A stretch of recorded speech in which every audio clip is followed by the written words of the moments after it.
Imagine waking up each morning with the same strength, clarity, and discipline that shaped one of the greatest emperors in human history. Marcus Aurelius didn't just rule Rome, he ruled himself. But here's the truth most people never hear. He wasn't born unstoppable. He crafted himself day after day through simple but powerful morning rituals that forged an unshakable mind. Now picture this. It's early morning in the imperial palace. The world is still asleep. The air is cold, the marble halls silent, and a young Marcus Aurelius sits alone with nothing but a blank journal and the weight of the world waiting outside his door.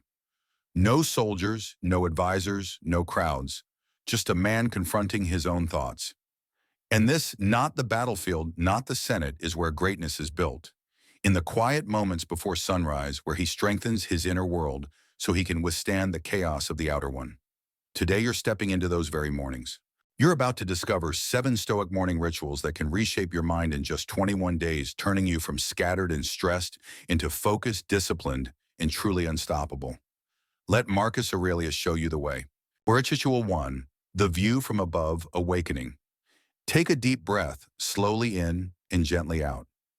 Now imagine this. You open your eyes in the morning, and instead of being crushed by the noise of the world, you begin to rise. Higher and higher until your problems shrink beneath you like tiny grains of dust scattered across the surface of the earth. Marcus Aurelius practiced this every single morning. He called it the view from above, and he wrote, "Consider the immensity of the universe and the brevity of your time within it." This wasn't poetry. This was training to become unshakable. Picture him, a young Marcus, standing alone on the balcony of the imperial palace. Rome still sleeps. The sky is pale, the rooftops wrapped in mist. He closes his eyes and sees everything from far above. The empire, the armies, the politics, the chaos, all becoming small, fragile, temporary. He understood something most people never do. When you zoom out, life becomes clear. The noise fades, the ego melts, and the mind resets. Say it with me. When I see the big picture, I become unshakable. Good. Let's go deeper. Modern science now confirms what Marcus discovered 2,000 years ago. Studies from Harvard show that the simple act of self-distancing reduces stress by up to 32%. Stanford researchers found that people who practice perspective shifting make significantly better decisions under pressure. Marcus didn't know the data, but he knew wisdom. Everything we see is perspective. He wrote, not truth. So each morning he changed his perspective. Now it's your turn. Sit still for 30 seconds. Visualize rising above your room, above your home, above your city, until your life becomes a tiny dot on the landscape of the world. Then ask yourself 3 questions. What truly matters today? What is not worth your energy? And what would the wiser version of you choose? This small ritualist then a minute can reset your entire day. Take a breath with me and hold release. Your mind is resetting right now exactly as Marcus intended. Now imagine Marcus and Croesus, a rebellion, a betrayal, a plague sweeping through Rome. Any other emperor would panic, but Marcus steps back, rises above, and whispers to himself, "You have power over your mind, not outside events." This ritual was how he remained calm at the center of chaos, and you can use it the same way. When you wake up stressed, when your to-do list feels impossible, when someone angers you, when you feel small, 30 seconds to remember that 90% of what worries you today will be irrelevant in 3 months. When you rise above priorities, sharpen emotions, settle, and your mind becomes your ally. Say it again, I rise above. I choose clarity. CEOs, elite athletes, Navy SEALs, they all use this technique. They call it detached awareness, mental zoom out, strategic distancing. But Marcus Aurelius, he refined it long before modern psychology had a name for it. And if the emperor of the mightiest empire needed this reset, then so do we. So tomorrow morning, before you touch your phone, before you check your messages, take 30 seconds to rise above your life. Look at everything from a higher vantage point. Let your mind become calm instead of chaotic. Marcus said, "The universe is change. Our life is what our thoughts make it. Make your thoughts powerful." This is your first step, the foundation, the journey from ordinary to unstoppable. Because if you cannot rise above your own mind, you cannot rise above anything. And now if you're ready, we move to something even more powerful. The ritual Marcus used to shape not only his mornings, but his destiny. The ritual of writing to strengthen the mind. The morning meditations. Let's continue. Ritual 2. The morning meditations. Before we continue, take one deep breath in, hold and release. Let the mind settle, because what you're about to step into is one of the most powerful rituals ever practiced by a human being. Marcus Aurelius didn't write his meditations to be admired. He never intended the world to read them. His writing was private or honest. It was how he strengthened his mind each morning. He wrote, "When you arise in the morning, think of what a privilege it is to be alive." And then he wrote to correct himself, discipline himself, and guide himself. This wasn't journaling. This was self-forging. Imagine Marcus sitting in a quiet chamber before the noise of the empire could reach him. A single oil lamp flickers. His journal lies open, and he writes, not pretending, not performing, but confronting his weaknesses, his fears, his impulses. He wrote as if he were both the student and the teacher of his own soul. Now ask yourself, when was the last time you spoke honestly with your own mind? When was the last time you wrote not for others, but for your deeper self? This ritual is more than writing. It is a daily negotiation with who you want to become. Say it with me, I face myself so I can rise above myself. Modern neuroscience reveals why this works. Writing down your thoughts reduces mental clutter by as much as 20%. When you translate your emotions into language, the brain's amygdala, the fear center, begins to quiet while the prefrontal cortex, the center of logic, activates. This means writing literally moves you from chaos into clarity. Marcus discovered this long before fMRI machines existed. But he didn't write essays. He wrote short lines, simple, sharp, honest. So here is your modern version of his ancient ritual. Each morning, write 3 lines. First, what you can control today. Second, what you cannot control today. Third, how you choose to respond. This is your mental armor. Marcus wrote, "If you are distressed by anything external, the pain is not due to the thing itself, but to your estimate of it. These 3 lines adjust that estimate. They return power to you." Take another breath in and out. Let's dive deeper. Imagine waking up overwhelmed, bills, deadlines, expectations. Instead of drowning in it, you sit down and write, I can control my actions. I cannot control others' opinions. I choose calm focus. That's not philosophy, that's strategy. That's reclaiming your morning before the world steals it. Here's something most people overlook, Marcus wrote, especially on mornings he felt weak. When he didn't want to get up. When he felt pressure. When Rome strained him. He wrote at dawn, "When you rise unwillingly, let this thought be present, I am rising to do the work of a human being." His writing was the antidote to his own weakness. Athletes do the same today. Fortune 500 CEOs do it. Therapists recommend it. But Marcus Aurelius practiced it at the highest level of power. Even emperors need grounding. Let's do a quick reset. Close your eyes for a moment. Breathe in and whisper, what do I control? This question, simple and sharp, has saved millions from anxiety. It saved Marcus from the weight of an empire. Let me give you a real modern scenario. You wake up and see a message that frustrates you.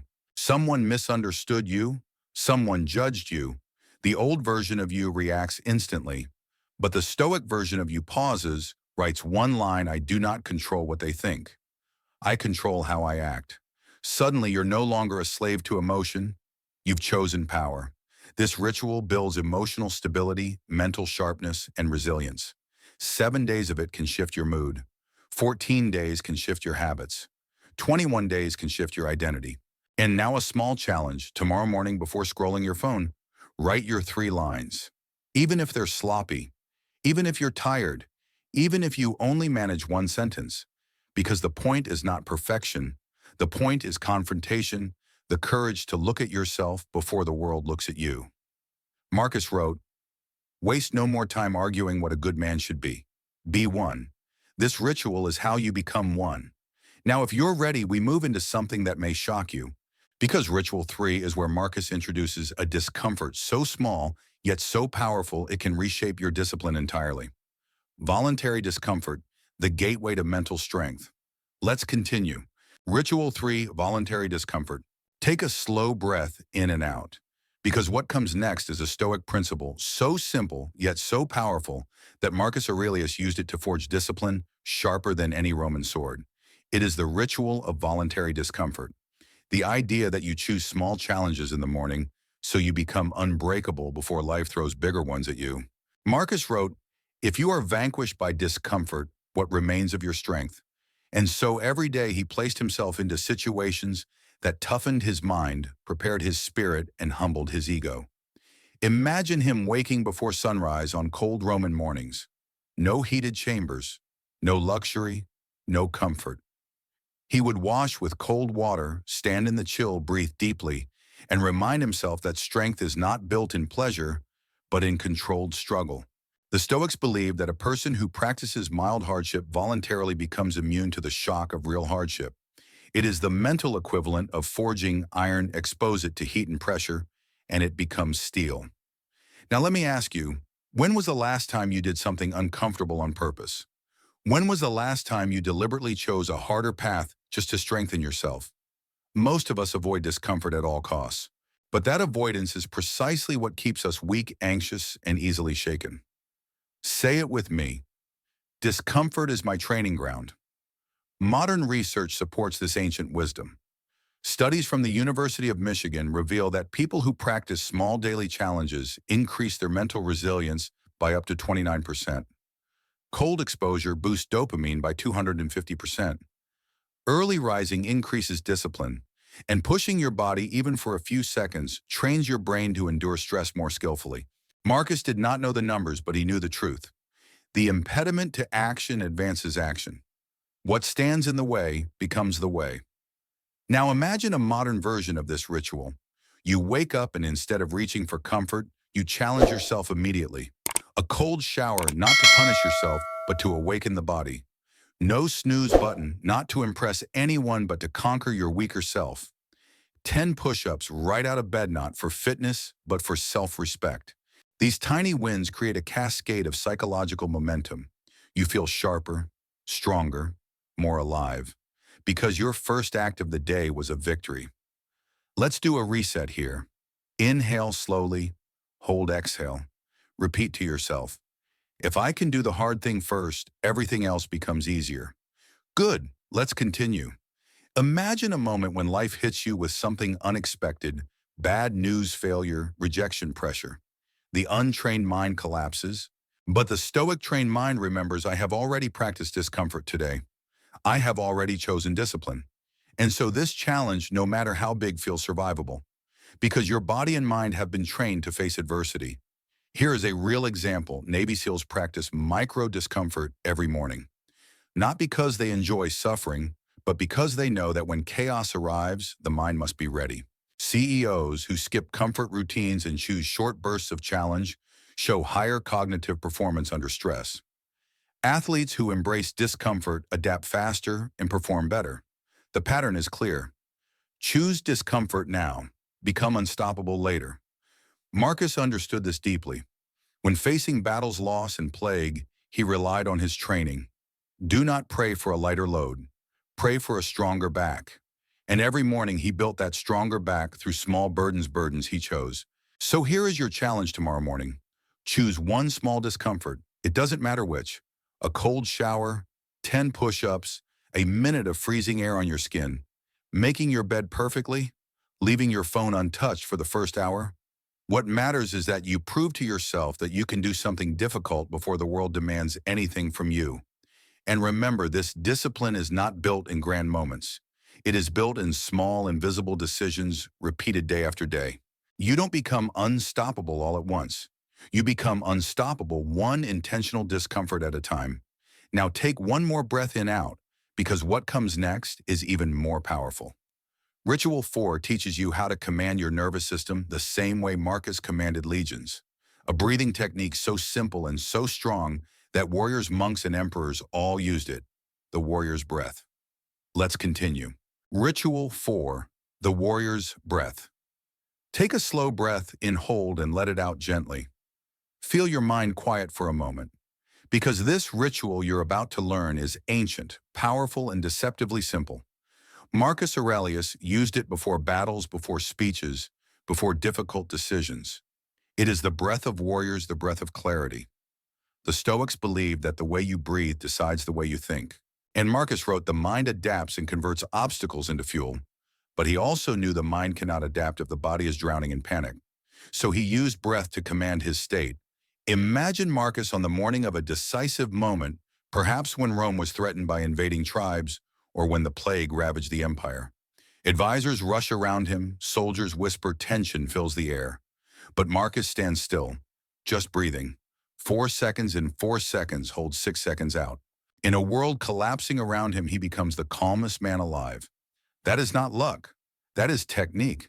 Now let me ask you, when life overwhelms you, what do you control first, your problems or your breath? Most people try to control the world. Stoics control their breath. Say it with me, when I command my breath, I command my mind. Modern science confirms this with astonishing clarity. Studies from Yale show that slow, intentional exhalation reduces cortisol faster than any meditation technique. Neuroscientists call it the physiological SIGA breath pattern that lowers heart rate within seconds. Navy SEALs use it before missions. Surgeons use it before complex procedures. And Marcus Aurelius used it long before anyone had research or terminology. Imagine your own morning. Your heart is restless, your mind racing notifications, buzzing before your brain even wakes up. Instead of being pulled by chaos, you pause and take one breath, 4 seconds in 4 seconds, hold 6 seconds out. Suddenly your nervous system resets. The fog clears. Your body remembers what calm feels like, and your mind becomes sharper, lighter, stronger. Let's reset right now. Inhale 1, 2, 3, 4. Hold 1, 2, 3, 4. Exhale 1, 2, 3, 4, 5, 6. Feel that is the body remembering its strength. Marcus believed that breath is the boundary between reactivity and reason. He wrote, the nearer a man comes to a calm mind, the closer he is to strength. Not muscle strength, inner strength, the kind that keeps you stable when the world trembles. Picture a scene. A messenger bursts into Marcus's chamber with urgent news: rebellion in the east. Any ordinary ruler would respond with fear or rage. But Marcus, he breathes. He slows his heart. He clears the fog. And only then does he decide. His breath gives him something most people never experience: the ability to choose his response instead of being enslaved by emotion. Here's why this matters. 80% of the decisions you regret were made when your nervous system was hijacked, when fear, anger, or stress were in control. But one cycle of warrior's breath disrupts that hijack. You take back command. And here is the modern application. When you wake up groggy, breathe. When someone angers, you breathe.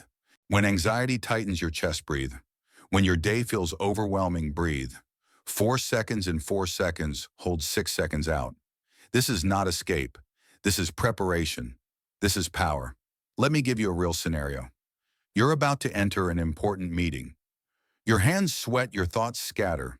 Instead of spiraling, you take a warrior's breath. Suddenly, your voice steadies. Your posture straightens. Your confidence rises. Not because the world changed, but because your breath changed your state. Now repeat after me. Calm is my power. Again, calm is my power. Marcus relied on this ritual because he understood a truth few people ever grasp. The calmest person in the room is the most powerful person in the room. Calm is not passivity. Calm is control. And now here is your challenge tomorrow morning: perform 5 cycles of warrior's breath before doing anything else. No phone, no rushing, no distractions. Just breath, slow, deep, deliberate. Watch how your focus sharpens. Watch how your mind becomes steady. Watch how your day bends to your will rather than dragging you. Marcus wrote, today I escape the fear of men by remembering that their breath is the same as mine. Breath equalizes us. Breath strengthens us.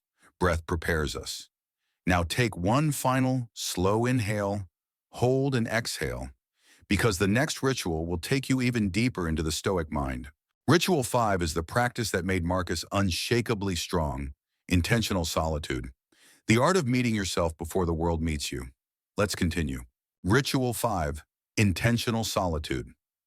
Take a slow breath, let it expand in your chest and release gently, because what comes next is one of the most misunderstood but most powerful Stoic practices. Intentional solitude, the art of meeting yourself before the noise of the world meets you. Marcus Aurelius wrote, "Nowhere can man find a quieter or more untroubled retreat than in his own soul." And every morning before the empire demanded his judgment, before soldiers asked for orders, before the Senate sought his approval, Marcus sought silence. Imagine the imperial palace before dawn. The torches still burn low. The marble halls echo only with the faint whisper of wind. Marcus walks alone, quietly choosing the early hour, so no one interrupts him. He sits, eyes half open, breathing slowly, not meditating in the modern sense, not emptying the mind, but observing it, guarding it, returning to himself. This solitude wasn't an escape, it was alignment. Now ask yourself, when was the last time you were truly alone, not scrolling, not multitasking, not drowning in noise, but actually with your own mind? Most people live their entire lives without ever hearing themselves. They wake up consumed by notifications, by chatter, by expectations. But Marcus understood something vital. If you do not claim the first minutes of your day, the world will claim them for you. Say it with me. Silence is not empty, silence is strength.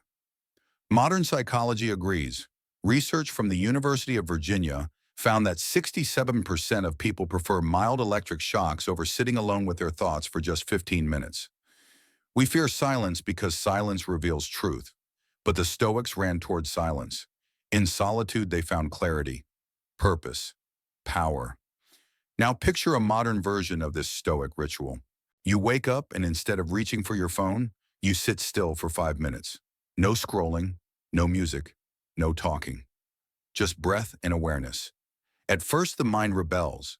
It throws thoughts at you, unfinished tasks, worries, noise. But if you sit with it, something shifts. The mind settles. The noise softens. Suddenly, you can hear your own thoughts clearly. This is not boredom. This is calibration. This is where intention forms. Let's pause for a reset here. Take one breath, inhale deeply, exhale fully. Whisper, "I return to myself." Good. Let's continue. Marcus used solitude as a shield. The world around him was chaotic, wars, politics, plagues, betrayal. But solitude allowed him to step outside the chaos. Without this ritual, the weight of Rome would have crushed him. But with it, he became immovable. He wrote, "The soul becomes dyed with the color of its thoughts." And by guarding the first minutes of his morning, he ensured the world didn't stain his mind before he could strengthen it. Here's a modern truth. 80% of people check their phones within the first 3 minutes of waking. And studies show that doing so increases anxiety by 25% and reduces focus for the next 4 hours. 4 hours. Meaning your morning silence is not a luxury, it is a weapon. Imagine a scenario: you wake up anxious, thinking the day will overwhelm you. Instead of fighting the feeling, you sit in silence for 5 minutes. Your breathing slows. Your racing thoughts loosen their grip. You realize that most of your fear is imagined, not real. The silence becomes a mirror that shows you what is and what is not worth your energy. Another reset moment: inhale, hold, exhale. Repeat quietly. In stillness, I find my direction. Solitude also sharpens gratitude. When Marcus sat alone, he reflected on the gift of another day, the fragility of life, the responsibility of being human. Not in a dramatic way, but in a grounded one. He understood that time is borrowed, not owned. Now here is your challenge tomorrow morning. Give yourself 5 minutes of intentional solitude. Sit somewhere quiet, on the bed, on the floor, by a window. No phone, no distractions. Just be with yourself. Notice your thoughts without judging them. Let them come and go. These 5 minutes will become your anchor, your clarity, your reset. This ritual builds emotional resilience, mental clarity, and inner stability. 7 days of it can calm your mornings. 14 days can shift your self-awareness. 21 days can rewire your relationship with yourself. Marcus practiced this because he knew the world would always try to pull him away from his center. But solitude brought him back. Silence sharpened him. Stillness made him strong. Now take one final deep breath and release, because the next ritual will take that inner clarity and transform it into unstoppable momentum. Ritual 6 is the discipline of purpose, the question Marcus asked every morning that turned him from a ruler into a legend. Let's continue. Ritual 6, the discipline of purpose.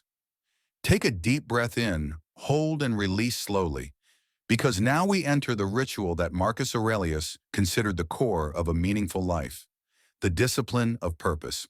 Every morning before he spoke to generals, before he judged disputes, before he faced the storms of the empire, Marcus asked himself one simple question: what is my duty today? He believed that clarity of purpose was more powerful than motivation, more stabilizing than emotion, and more reliable than inspiration. Purpose was his compass, and without it, even an emperor could lose his way. Imagine Marcus standing at his writing desk at dawn. The sky is still gray. The palace is silent. He opens his worn journal and writes a single line, something simple, something sharp, something that would anchor his entire day.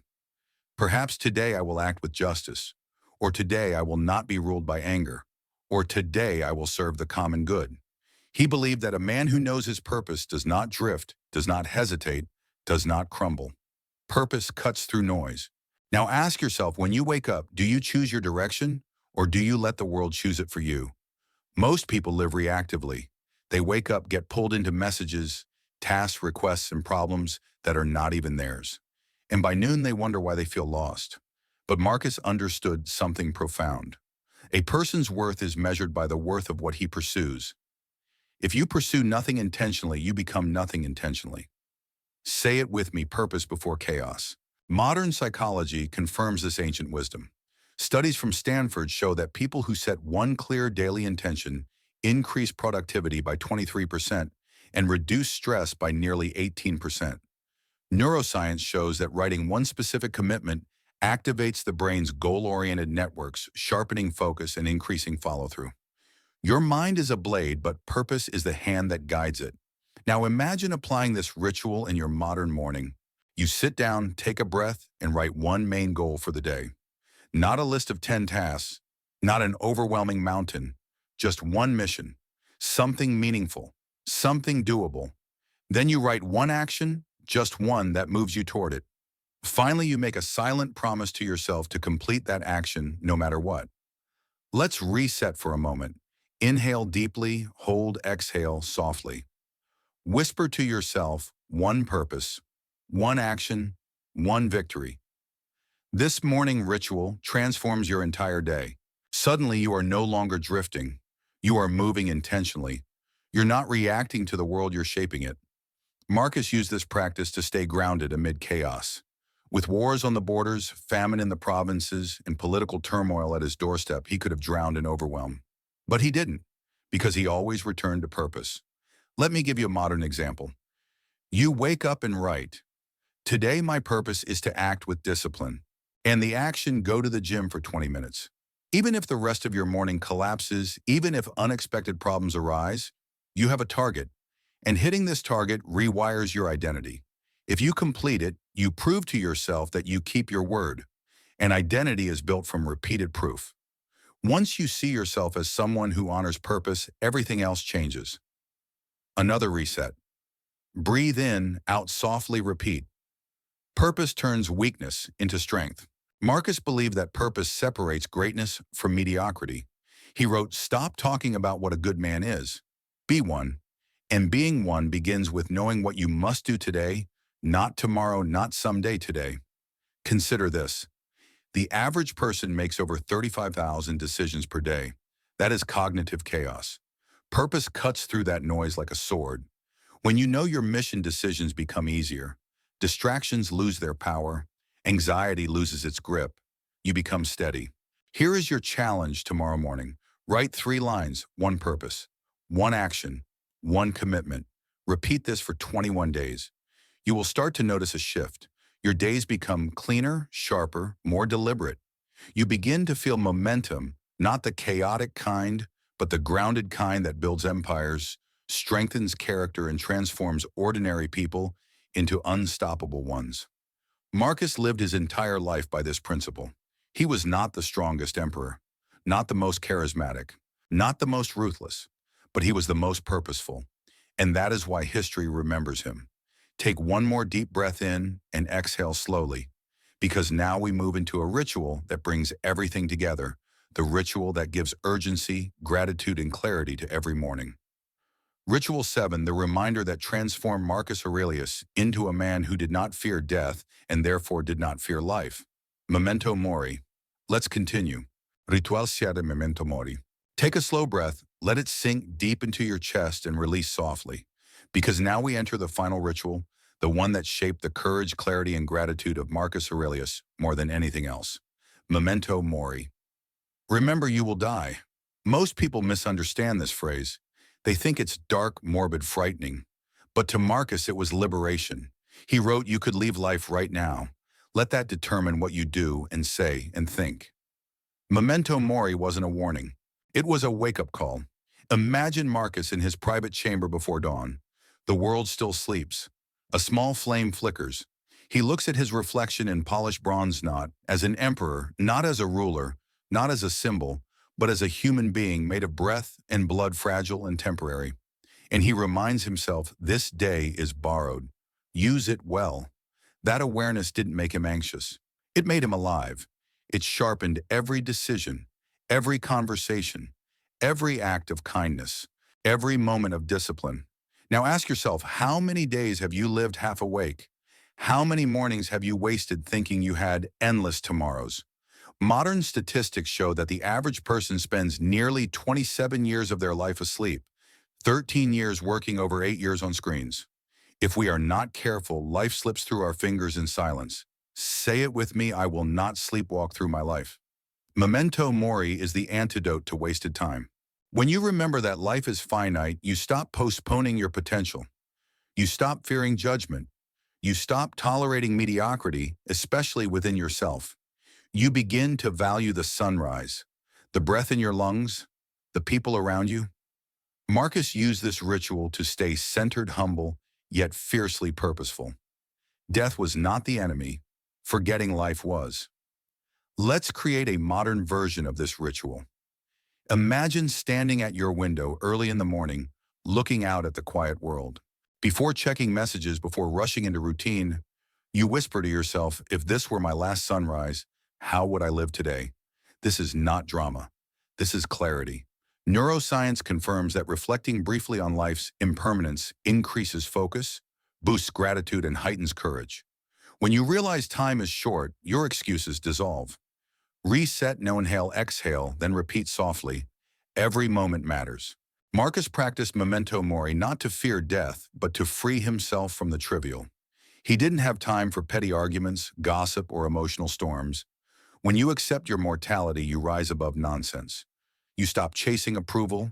You stop living for applause. You begin living for truth.